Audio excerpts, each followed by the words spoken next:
Hello friends, स्वागत है आपका आपके अपने लीगल चैनल सोर्स प्रॉपर हर में। मैं हूं एडवोकेट सनी शर्मा और जैसे कि दोस्तों आपने थंबनेल पर देखा होगा, ये वीडियो बहुत ही इंपॉर्टेंट है क्योंकि दोस्तों देखिए, सेक्शन 498A में आपकी जो एफआईआर दर्ज होती है, मैक्सिमम उसमें फॉल्स एलिगेशन होते हैं, लेकिन बावजूद इसके वो दर्ज भी हो जाती है और क्वैश भी नहीं होती है। आप किसी से सलाह भी लेते हो, मुझसे या किसी और से, तो आपको ये जानने को मिलता है कि भाई जो क्वैशिंग होती है ये जनरली नहीं होती है।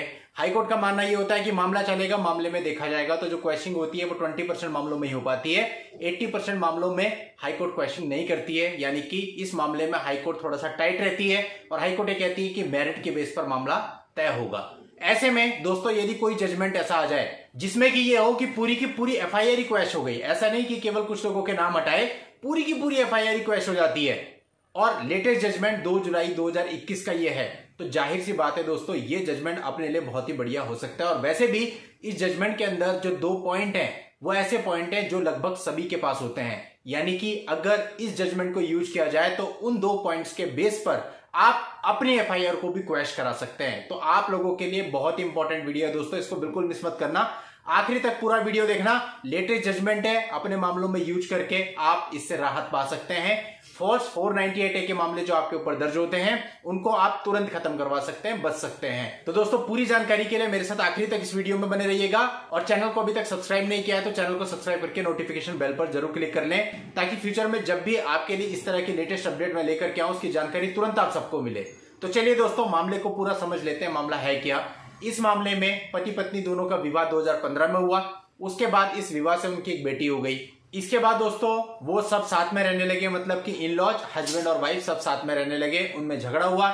इसके बाद अलग रहने लगे और जब कंप्लेंट दर्ज हुई तो उसमें वो सारी चीजें थी जो कि एक एफआईआर में होती हैं। 498 एक ही की मुझसे 50,000 रुपए का दहेज मांगा गया, मुझे परेशान किया गया, मेरे साथ मारपीट की गई, वगैरह वगैरह सारे एलिगेशंस उस एफआईआर के अंदर थे। अब दोस्तों जो हस्बैंड की तरफ के वकील साहब थे उन्होंने कोर्ट को बताया कि भाई इसमें लड़का इतना ज्यादा परेशान हो गया था, जब लड़की उसको छोड़ के चली गई थी तो उसने जहर खा लिया था और जो उसके पिताजी थे वो उसको हॉस्पिटल में लेकर के गए।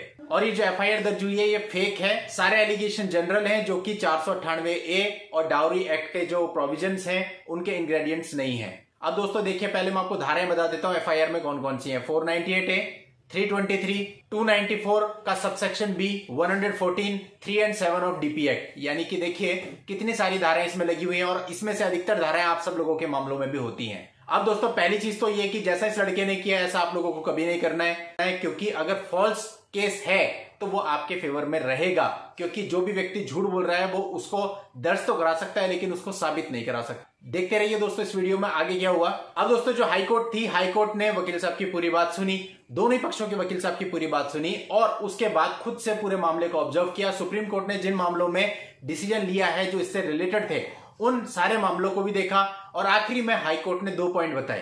पहला पॉइंट दोस्तों ये बताया कि 5 सितंबर 2018 की घटना दिखाई गई है और 3 नवंबर 2018 को एफआईआर दर्ज है, यानी कि जो एफआईआर है वो देरी से दर्ज है। अब आप सभी लोग जानते हैं कि आप सभी में से अधिकतर लोगों के मामले में एफआईआर देरी से ही दर्ज होती है। लड़की अपने मायके चली जाती है और फिर कुछ दिनों के बाद या कुछ महीनों के बाद और कई बार तो कुछ सालों के बाद जाकर के एफआईआर दर्ज कराती है और फिर भी पुलिस उसकी एफआईआर दर्ज कर लेती है, आप लोग फंस जाते हैं। तो देखिए दोस्तों, यहां पर हाईकोर्ट ने कहा कि जो एफआईआर है ये देरी से दर्ज हुई है, पहला कारण ये बताया।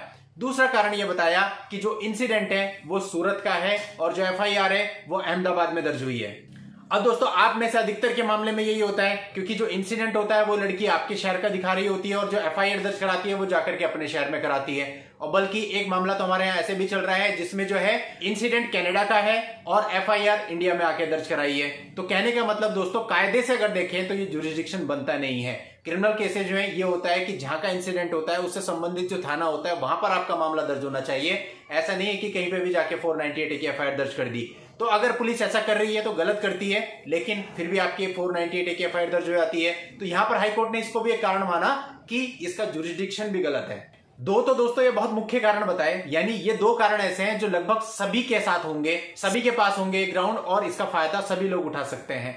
अगला दोस्तों हाईकोर्ट ने माना कि सेक्शन 323 भी इसमें लगा है और उसके लिए कोई भी प्रूफ नहीं है, कहीं से भी साबित नहीं होता कि उसके साथ मारपिटाई की गई है। इसके अलावा ये बताया कि 498A और डीपी एक्ट के लिए जो इंग्रेडिएंट्स चाहिए वो भी इसमें नहीं है। जो एलिगेशन है वो सारे जनरल टाइप के, ऐसा हुआ ऐसा हुआ, यानी कि जो हर एक एफआईआर में लड़कियां लिखवाती ही हैं, तो उसको भी कहीं आधार नहीं माना गया, कुछ भी साबित नहीं हो रहा था।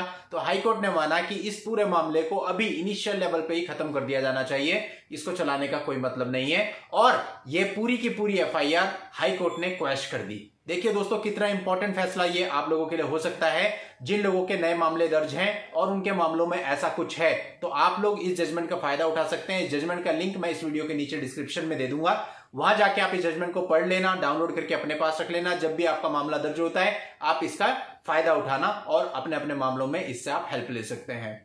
और दोस्तों, यदि आप अपनी किसी पर्सनल समस्या के लिए मुझसे बात करना चाहें, मिलना चाहें, तो उसके लिए इस वीडियो के नीचे डिस्क्रिप्शन में मेरा व्हाट्सएप नंबर दिया हुआ है। उस व्हाट्सएप नंबर पर व्हाट्सएप मैसेज करके आप अपनी अपॉइंटमेंट बुक करके मुझसे बात भी कर सकते हैं और मिल भी सकते हैं। नेक्स्ट वीडियो में नई लीगल जानकारी के साथ मैं आपसे फिर मिलता हूं। तब तक के लिए goodbye and thank you for watching. Take care.